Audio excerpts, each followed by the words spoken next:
Hey YouTube, we're back with the A380. Got some prep work to do on the wing. Notice we've got two ESCs, 30 amps. There's a board separating them.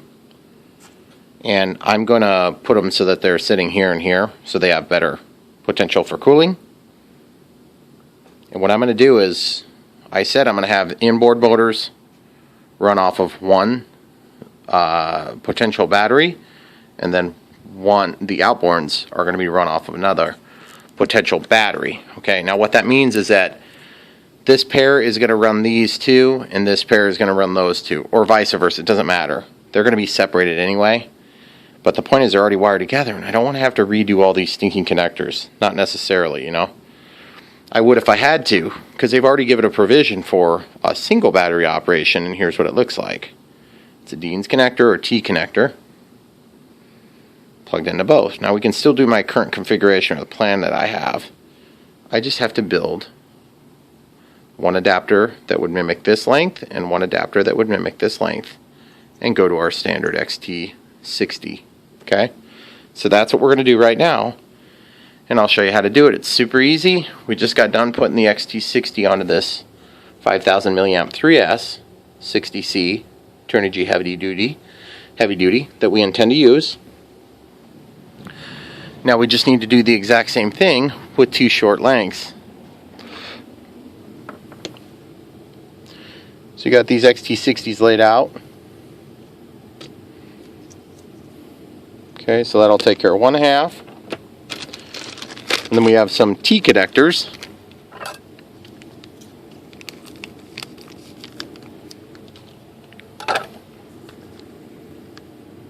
Here's the part number on that.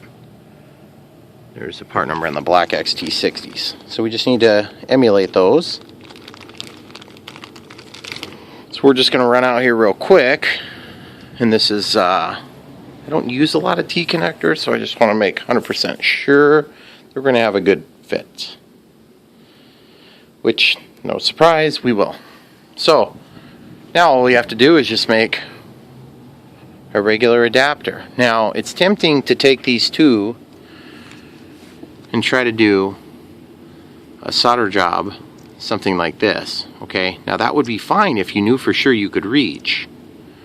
The trouble is in this application is the battery in this airplane is going to be up at the top, and these two batteries versus one may not be able to sit in the exact same position. And you can see those ESCs, if they're going to be sitting here, you're going to have to reach up into this area to potentially reach the battery lead. So I'm fearful that if I don't make some length on here, we're going to get stuck not being able to reach the battery, and then what's the point, right? So what I'll do is I'll just build something that's going to be about the same length as this for each of these. Sort of hate to have to do that, but it is what it is. Now the other thing is, these Dean's connectors, or these T connectors, don't have the label for polarity. So that's the first step you're going to take, is you're going to mark a polarity so you don't make any mistakes. So we'll mark the plus, and then we're going to come back and mark the minus with a black marker. Okay, minus. Okay, great. So now we're ready to start some soldering. Soldering on the Dean's connectors are just every bit as easy as the XT60s. I prefer XT60s for a variety of reasons, but there's nothing magical about one over the other. I always check my little bag of goodies just to make sure I don't have a short cable that would be appropriate already before I dig into my good silicone wire. Okay, so this stuff is 16 gauge, so we'll do 16 gauge, and so we'll closely mimic what we have from the factory to avoid complications that we don't know. Okay, looks like these are already shortened.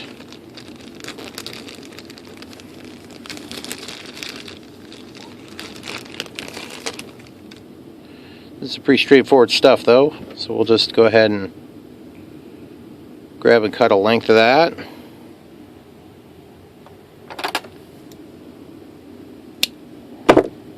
And then at that point, if it's the wrong length, I want them to be equally the wrong length. Okay. Looks like that'll leave us one more piece probably for some other application, so we'll just lay that aside. If you want to know the part number on that, here's the part number. 16 gauge black. These come in 1 meter chunks, at least the way I buy them. So we're going to cut 2 red and 2 black.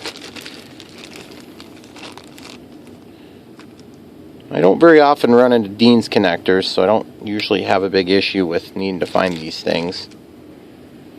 So now I want these to be the same length as the black, exactly.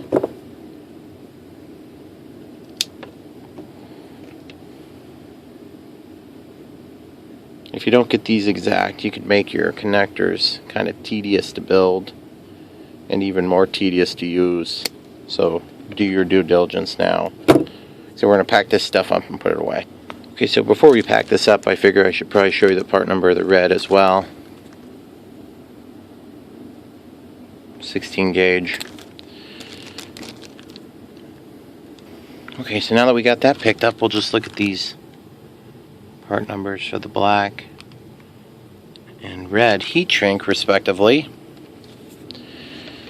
And so what's going to dictate the size of the heat shrink, of course, is going to be on the connectors, if they fit over that and this, not the wire. Okay, so we're going to cut off a few of those. We're going to need a chunk times 2 for each connector. You want to try to keep them tidy and approximately the same length for all 4 chunks if you can. It'll pay dividends in a nice looking cable when you're all said and done. And then we're going to get to soldering here pretty soon. And so what this whole function of this project here is to give us some flexibility on the way that we use our batteries. And why would we want flexibility on these? Well, the reason we want some flexibility is so we can use different packs when we're out flying. But also, if we find that the 5,000 milliamp hour is great, well then maybe I'll go buy another one. But for now, I want to establish how it works on that, and then I want to establish how it works on 3,000 milliamp, 2 of them in parallel. And if that works, I want to try it on 2,200 milliamp hour packs. Now we obviously don't need to slide anything on yet, because we'll have one open end. Okay, so we're just going to strip back a little bit here. First thing I do is I usually come over here to the negative side and I just try to fit it in and see if we're about the right depth, and we are. Those little stragglers sometimes happen. Not a big deal. So now, because this would normally be receiving the other end of an XT60, we're actually going to put an XT60 into it right now. Now I intentionally went with the yellow one so we can remember which one we're working on. Ow.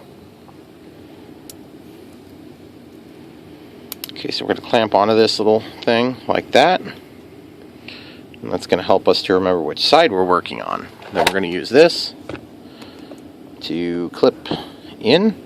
And that's heavy, so it holds it tidy for us. We're going to take our solder, clean the tip, clean it mechanically, get just a little teeny bit into the tip, flux. Of course you wouldn't need flux, but how else would you get all this awesome smoke in your basement? That's mostly deadly, I'm sure. That's a hilarious joke, guys. Except that it's true. Okay, so now our minus side is here. So we need to solder that in there, but I need to get some solder in that cup first. So we're going to actually rotate this a little bit by releasing, and then grabbing onto it at this angle. Okay?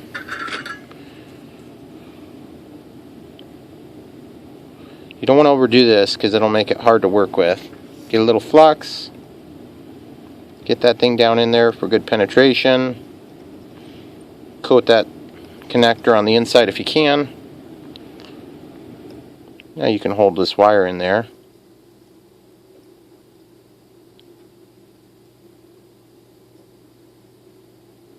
Okay, so it's held in there temporarily. Okay, we want to fill that cup up, but this wire is going to want to fall all over itself. So we need to find something temporarily that will hold that up, that's not going to melt, that's fairly heavy. And I'm just trying to think of the best option. What about this? Let's see if that works. We'll slip that in there. And we'll just pull it toward us until there's a little pressure on it. Now this might have a tendency to want to fling up and shoot solder, so just be aware of it.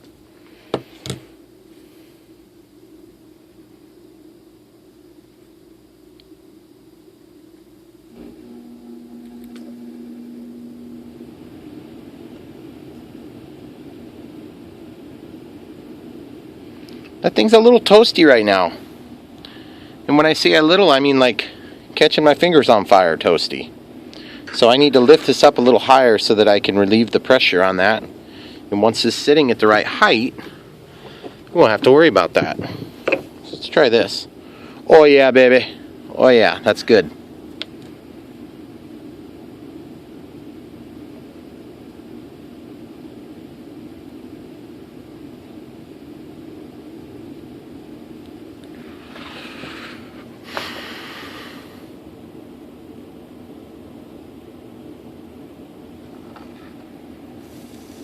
I'm usually not a big fan of a ball of solder like that.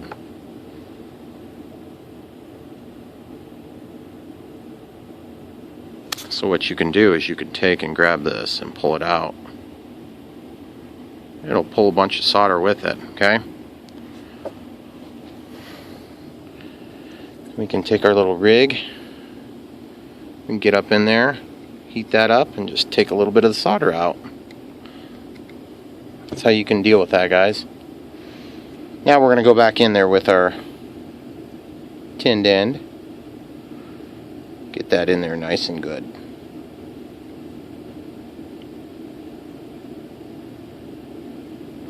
And I'm just coming to the conclusion that I didn't strip enough. Gosh, this is just not working out for me tonight, this video series. Let's trim a little bit more of that back. I want a little more room to work with. Okay.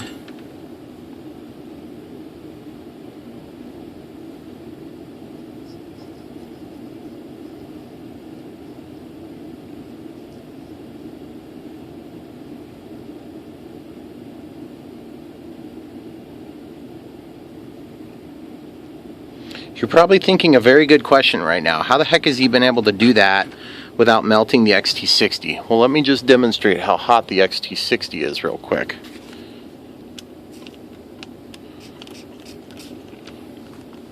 See? It's very toasty.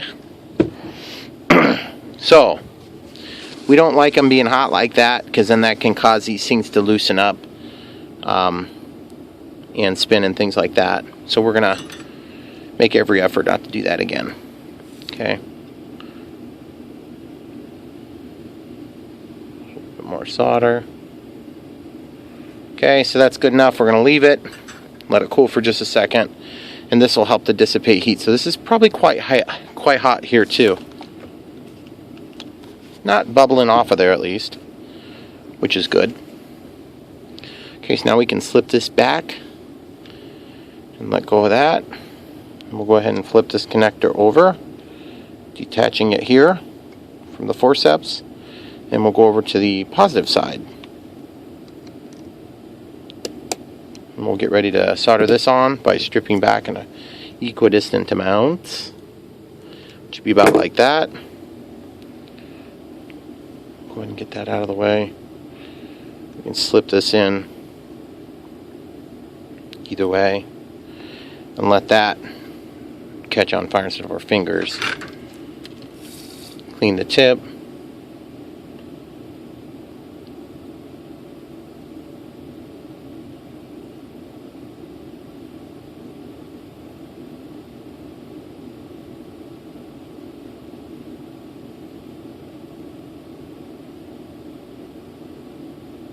Nice and hot.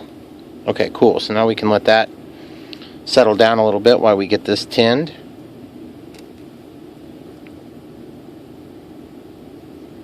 That noise you heard was some Windex burning off. Okay, so we've got that ready to rock. Now the other thing that's nice about this metal clip is it's kind of taking and dissipating a little teeny bit of the heat, which is nice. Okay, so we're going to try this. Slip this onto. Can't believe how big of a success this little thing has been. Clean it. Clean it. Get some fresh solder ready to go for bridging heat. Heat up the pockets.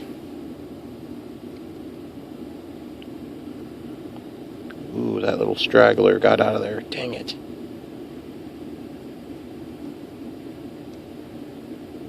Okay, I think we're good now.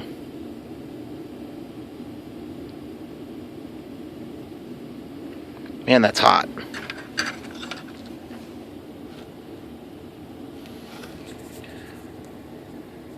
That looks pretty horrible, and yet it will still work perfectly fine.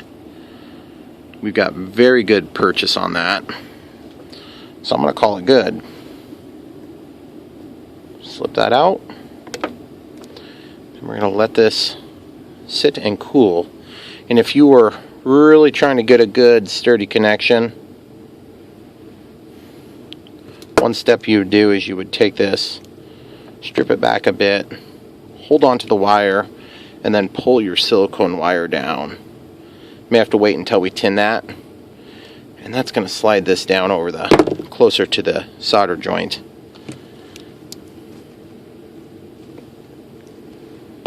Okay, so now we're just going to build the other side, and you can imagine what it'd be like if we videoed both sides. You don't really need to see both sides.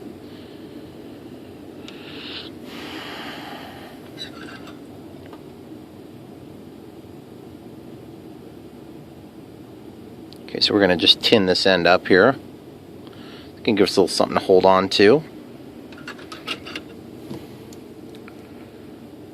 Very hot. Okay, hang on to it very tight.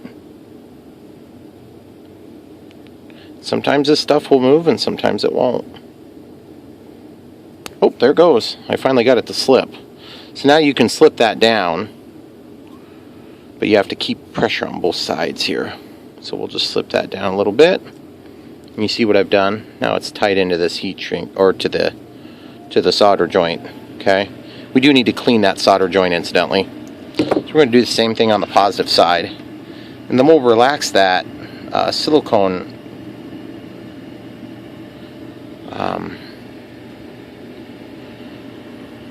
sheath. Okay, holding on tight. Okay, it slipped. I could feel it. This one's not as bad.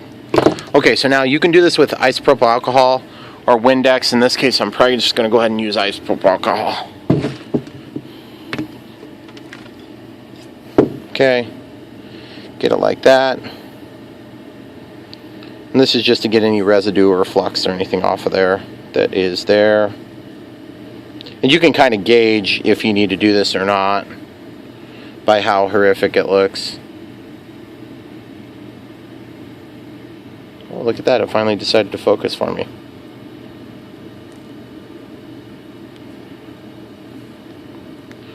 And sometimes it's just get in there with your fingernail and scrape it. And once it's off of there, you'll be nice and clean and ready for heat shrink. Now this black wire really pulled down. That's crazy how much it pulled down. But it did, so that's fine, and that's life. And so I don't have a big issue with pulling this back. And see what happens? Slips it back out. Okay, so done. So now we can slip two pieces of black heat shrink, the first of which we'll go ahead and get slipped over. And get that into position, and then we'll get our red piece over and into position. You always want to do as much prep work as you can, because the heat shrink is the only part that you'll waste if you accidentally heat it early. Okay, so that slipped all the way down. Thank you for once for working.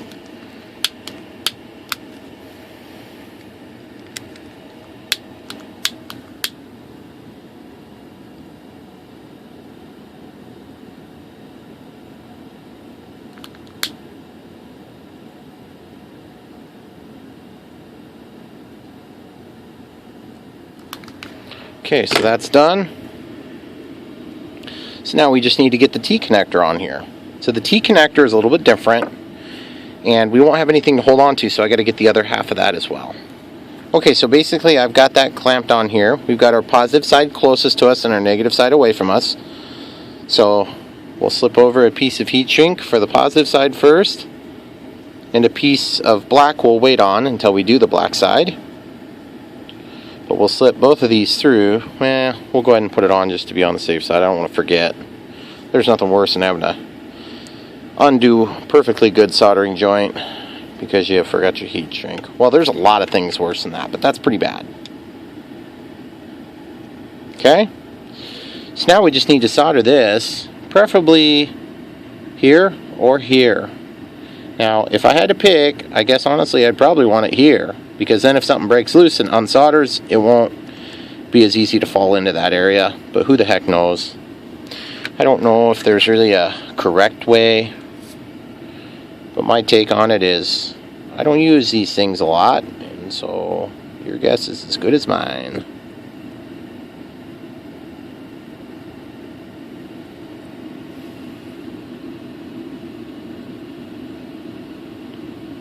Got lots of heat to that. Clean that tip again. I'm going to get this thing tinned up nicely. I would imagine this will be really easy to solder. There's not much to it. Okay. Try to get that relaxed so the cable goes the direction we want.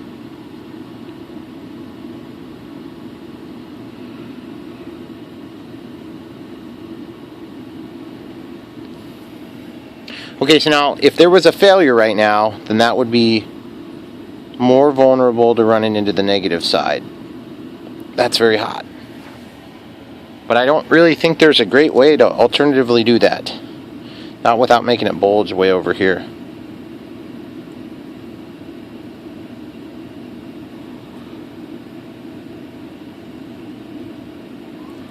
Okay, so we're just going to do that real quick. We'll just use this thing to isolate the temperature away from our thumb. And just let it cool down for a second. And we'll do the negative side. Same exact process, just tin this spot up, get it nice and coated. Then we'll bring this up, which should already be tinned mostly.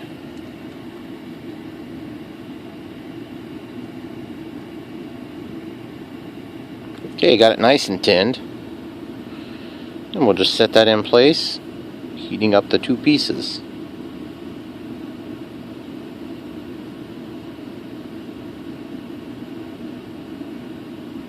I'd say it's easy as pie, except that it's absolutely not as easy as pie. Pie is much, much easier. But still, pretty easy. Pretty easy compared to some things. Okay, now we can let go of that. Unfortunately, we got to pull that out this way now. This is probably still scathing hot. Ooh, look at that ugly nastiness on there. I'm going to take some alcohol. Just try to clean that junk off. If that doesn't work, you can try to scrape it off. If that doesn't work, you can use a soldering iron to try to clean it off as well. But I don't want to have to redo this connector. So without further ado, let's get this heat shrink down.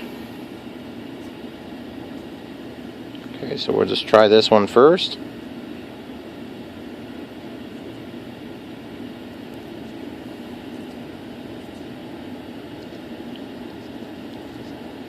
Well, now I can see why people switch to XT60s, because that's not going to make an especially clean covered point there. But it's certainly better than nothing.